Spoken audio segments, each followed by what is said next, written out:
कभी कभी सब कुछ होकर भी सब कुछ व्यर्थ ही लगता है। महाभारत में भी एक पात्र थे, धृतराष्ट्र, जिनके पास राजपाट, पत्नी, पुत्र सब कुछ था, लेकिन सब होकर उनके लिए सब शून्य था। धृतराष्ट्र राजा होकर एक भी निर्णय नहीं ले सके जिसका सकारात्मक प्रभाव हो।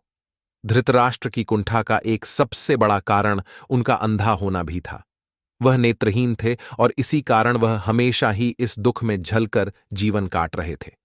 प्रश्न यह है कि आखिर उनके जन्म से नेत्रहीन होने का कारण क्या था। दरअसल इसका पिछले जन्म से नाता है। पौराणिक कहानी कुछ इस तरह है।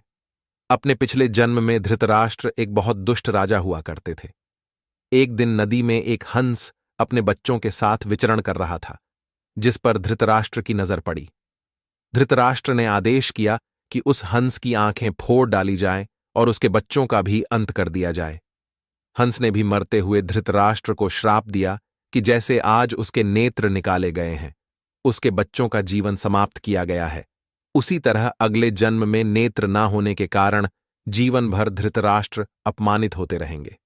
हंस ने यह भी श्राप दिया कि धृतराष्ट्र के सामने उसके पुत्र मारे जाएंगे, लेकिन नेत्रहीन होने के कारण वह पुत्रों का मुख चाहकर भी नहीं देख पाएंगे।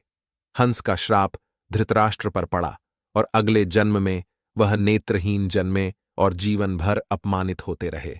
उसके पुत्र का उनके सामने ही अंत हो गया, लेकिन वह उनका मुख नहीं देख पाए।